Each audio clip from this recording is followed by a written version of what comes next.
The rain pounded against the tall glass windows of Alexander Stone's mansion, each drop echoing like a warning of the storm about to erupt inside. The mansion, a palace of marble floors and crystal chandeliers, gleamed with perfection, much like its owner. But behind its glittering walls lived shadows of arrogance, pride, and a heart sealed shut by wealth. Isabella moved quietly through the grand hall with a tray of tea. She had been in service here for almost 3 years. At first, the sheer size of the mansion had intimidated her. The endless corridors, the coldness of the walls, the silence in the halls. It was all overwhelming. But she had learned her place. She was the maid who never complained, never raised her eyes too high, and never forgot that the man she served was untouchable. But even walls of ice can sometimes melt. It had begun innocently. Late nights when Alexander returned from meetings and found Isabella still awake, polishing silverware or checking the kitchen. A few casual conversations turned into moments of stolen laughter. Her kindness, so unlike the calculating world he lived in, had drawn him closer. He had promised her nothing, yet his presence, his rare smiles, his lingering stares, made her believe there was something deeper. And then, in a moment of weakness and passion, everything changed. Now Isabella stood, trembling, holding the tray as Alexander sat in his leather armchair, sipping wine. His dark eyes lifted, sharp as knives. "Why do you look so pale?" he asked, his tone flat but commanding. Her lips quivered. "Sir Alexander, there is something I must tell you." He raised a brow, clearly irritated at her nervousness. "Then speak." Isabella set the tray down, clutching her hands together. Her voice cracked as she whispered, I am with child." The silence that followed was suffocating. For a moment she thought she saw his face soften, but then it happened, the explosion she feared. Alexander's glass slammed onto the table, the wine spilling like blood across white marble.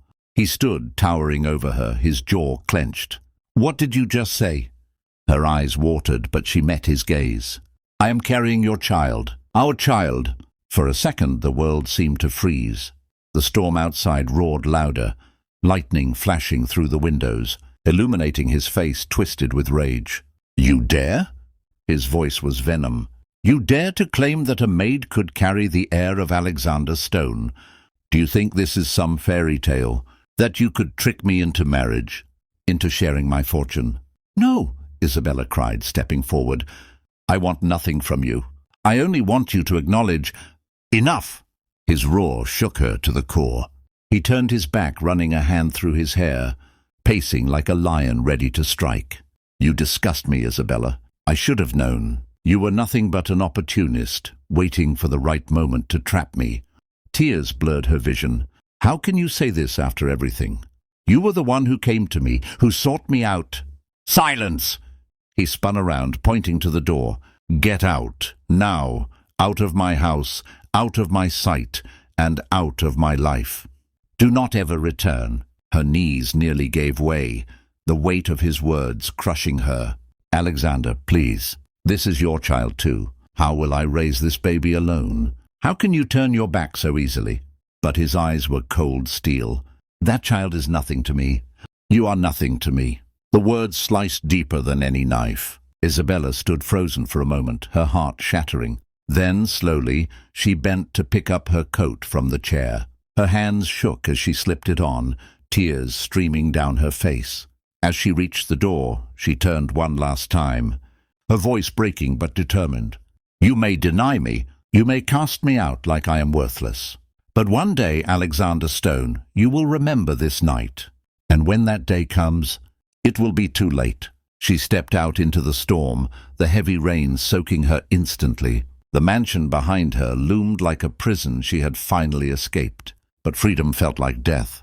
With every step into the night, she clutched her belly, whispering to the unborn child, "I will protect you. Even if the whole world turns against us, I will protect you." The storm swallowed her figure as she disappeared into the darkness, leaving Alexander Stone alone in his glittering cage of wealth.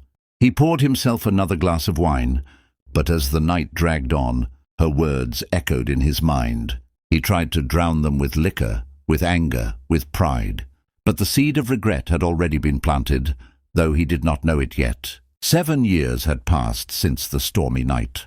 Isabella was cast out of the mansion like a beggar. 7 years since Alexander Stone's words cut through her like a sword. 7 years since she swore to her unborn child that she would rise again, no matter how cruel the world became. Those years were not easy. They were filled with hunger, loneliness, and tears. Nights when Isabella held her son close, whispering lullabies while her own stomach was empty. Days when she worked 2, sometimes 3 jobs, her hands blistered, her back aching, just to keep a roof over their heads. Yet through it all she never wavered. She never cursed her son's existence. Instead, every sacrifice became fuel for her determination. Her son, Ethan, was the mirror image of his father. The same sharp jawline, the same piercing grey eyes, the same aura of authority, even as a child. Every time Isabella looked at him, her heart ached with both love and a reminder of betrayal. But instead of resentment, she filled him with values Alexander never had: kindness, humility, and respect. By the time Ethan was 6, Isabella had transformed her life. Starting small, selling handmade crafts at local markets, then moving into business partnerships. Her intelligence and perseverance caught the attention of investors. What began as survival soon blossomed into an empire. From a struggling single mother, Isabella became a respected entrepreneur, owning a chain of luxury boutiques and charities that helped single mothers and orphans. She had kept her promise. She had risen. Meanwhile, Alexander Stone remained the same in public eyes. A billionaire, untouchable, feared in boardrooms, admired in society. But behind the headlines of success lay a restless man. He had wealth, yes. Power, yes. But the cold emptiness inside him grew heavier with every year. Nights were lonely, his glass of whiskey his only companion. Women came and went, but none stayed. No one ever touched the part of him Isabella once had. And then came the night of the gala. The ballroom glistened with golden chandeliers and the scent of roses. It was the annual charity event of the year, attended by the richest and most influential. Cameras flashed, reporters buzzed, and laughter echoed. Alexander Stone arrived, as always, in his tailored black suit, his presence commanding the room. People flocked to greet him, but his expression remained unreadable, his smile forced. And then silence. The doors opened and Isabella stepped in.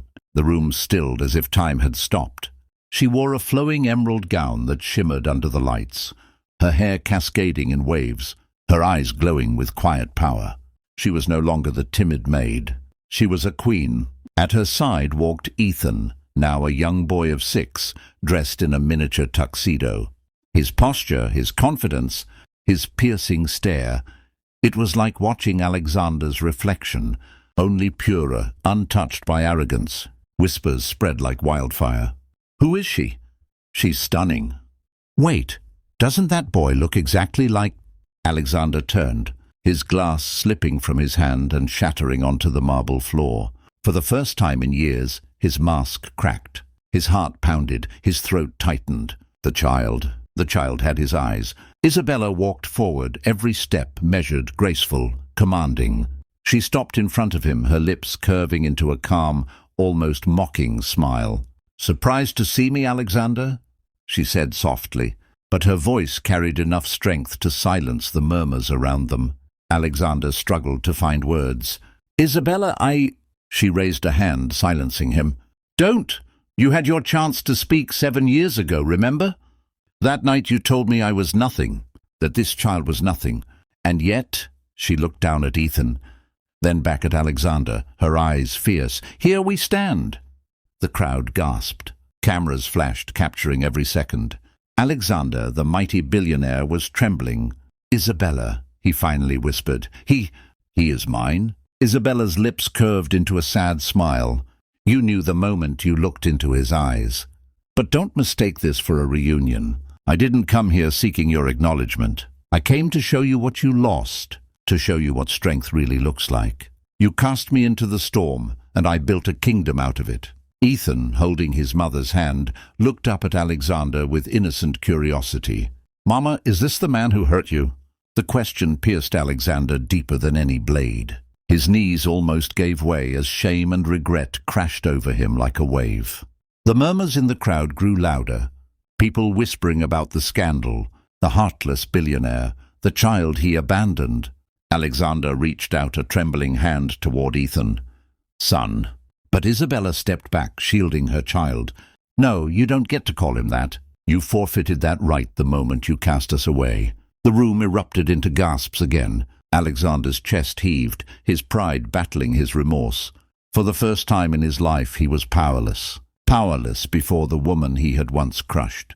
Powerless before the boy who carried his blood. And Isabella stood tall. She leaned closer, her voice a whisper only he could hear. "This is the consequence of cruelty, Alexander. Wealth can build empires, but it cannot erase sins. You may own the world, but you lost the one thing that could have given your life meaning."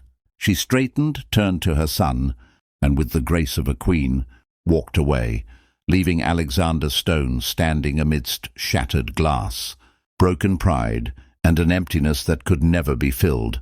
The cameras captured everything. By morning, the whole world would know. The heartless billionaire had been brought to his knees by the woman he once called nothing.